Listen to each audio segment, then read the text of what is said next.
তো বন্ধুরা দেখো চলে এলাম পায়েসটা নিয়ে। তো এখানে পায়েস আমি করে ফেলেছি।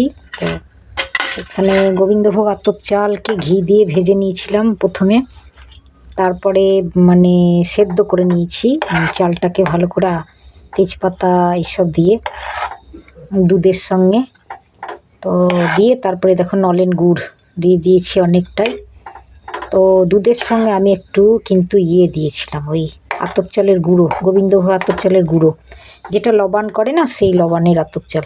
তার জন্য এরকম বেশ মানে গা মাখা যেমন পায়েস হয় ঠিক সেরকম আর কি হয়েছে। তো অনেক সময় আতপ চালটা অনেকে খুব বেশি সেদ্ধ করে না, বেশ প্লাস্টিক লাগে এরকমও রাখে। তো আমি একটু বেশি সেদ্ধ করলাম যাতে ক্ষীরের মতন লাগে সেই জন্য। তো অনেকটাই দুধ দিয়েছি আর নলেন গুঁড়ো অনেকটাই দিয়েছি। ঘি দিয়ে তো প্রথমেই ভেজে নিয়েছিলাম। এরপরও ভাবছি আর একটু আমি ওই দুধ, ওই আমুল স্প্রে দুধ ওপর থেকে দিয়ে দেবো, ওপর থেকে দিয়ে মাখা করে নেব। তো আর নলেন গুড় তো দিয়েইছি। এরপর অনেকটা পরিমাণ দিয়েছি নলেন গুঁড়ে, দেখো অনেকটা আমার প্যাকেটে রাখা ছিল, সেই প্যাকেটটা গুঁড়ো করে দিলাম। একটুখানি রেখেছি, জানি না কতটা মিষ্টি হলো বুঝতে পারছি না। তো ভালোই হবে মনে হয়। তো যদি আবার লাগে তো ওইটুকু রেখেছি দেব। তো এই আমার শেষ হয়ে গেছে। আজকে 1 জানুয়ারি উপলক্ষে কিছুই করতে পারলাম না, কেন না আজকে বৃহস্পতিবার, নিরামিষ হবে সেই জন্য করিনি। সকালের দিকে বৃহস্পতিবারটা পালন হয়েছে, অনেকে লক্ষ্মী পুজো করেছে সেই জন্যে। তো ওই জন্যে গোবিন্দভোগ আতপ চাল দিয়ে পায়েসটা আমি করলাম। পায়েস তো খুব শুভ, বছরের প্রথম দিন যদি পায়েস দিয়ে স্টার্টিং করা হয় তাহলে তারপরে গোবিন্দভোগ আতপ চাল শুভ হয়, সেই হিসেবে আর কি আমি পায়েসটা করলাম, মনেও পড়ে গেল। তো এছাড়া খাবার আমি অর্ডার করেছি, তো দেখি এখন আসছে কিনা বুঝতে পারছি না। যদি আসে ভালো কথা, না আসে তো পায়েস আরও কিছু অনেক কিছুই আইটেম করব ভাবছি। তো তখন যখন করব আরও মানে ওই বেগনি টেগনি পকোড়া টোকোড়া ভাজবো।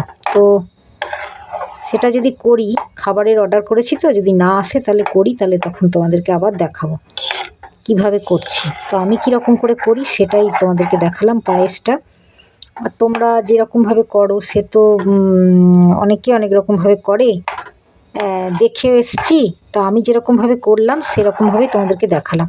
তো ঠিক আছে, টাটা বাই বাই, আসছি আবার পরের ভিডিও নিয়ে দেখা হবে। সবাই সুস্থ থেকো, ভালো থেকো।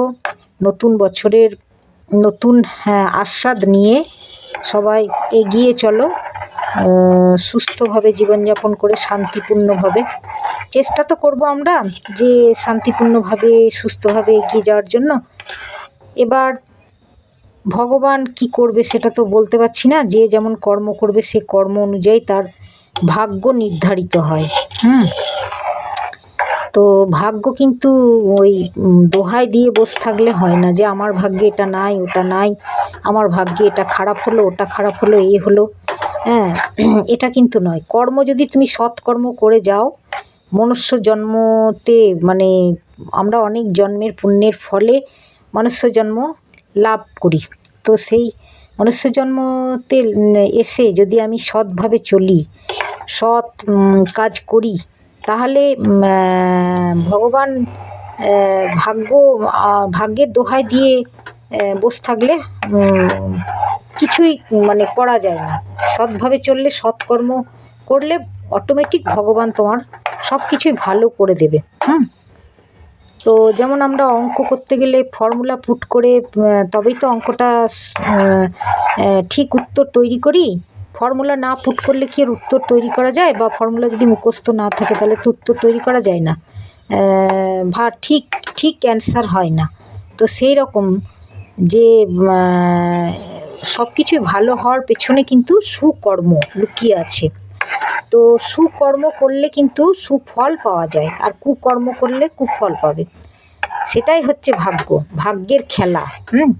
ভাগ্যে কিছু লেখা থাকে না, আর যদি লেখাও থাকে তুমি যদি ভালো কর্ম করো ভাগ্য কিন্তু পরিবর্তন হয়ে যায়। আর কুকর্ম করলে ভাগ্য কুকর্মের দিকে যাবে, সেটাও একটা পরিবর্তন হয়। তো কর্মের দ্বারাই ভাগ্য নির্ধারিত হয়। সে স্বয়ং শ্রীকৃষ্ণ, মহাভারত, গীতা সবেতেই এটা লেখা আছে। পড়ে আসছি, দেখেছি, তাই মানে আবার আমি এটাকে অনুসরণ করলাম, বা আমিও তোমাদের আমি নিজে অনুসরণ করি এবং তোমাদের মধ্যেও শেয়ার করলাম যে যদি সুকর্ম করে বা সৎকর্ম করে পথে চলা যায়, ভালো মানসিকতা, ভালো চেতনা নিয়ে, তাহলে অটোমেটিক ভালো হতে বাধ্য। তো সেইটাই নতুন বছরে সবাই এগিয়ে চলো ভালো করে, যাতে জীবনটা সুন্দরভাবে কাটে। তো ঠিক আছে, বাই বাই, আসছি আবার পরের ভিডিও নিয়ে, দেখা হবে। ততক্ষণ তোমরা সুস্থ থেকো, ভালো থেকো, আমিও ভালো থাকি। টাটা, বাই, আসছি আবার পরের ভিডিও নিয়ে, দেখা হবে।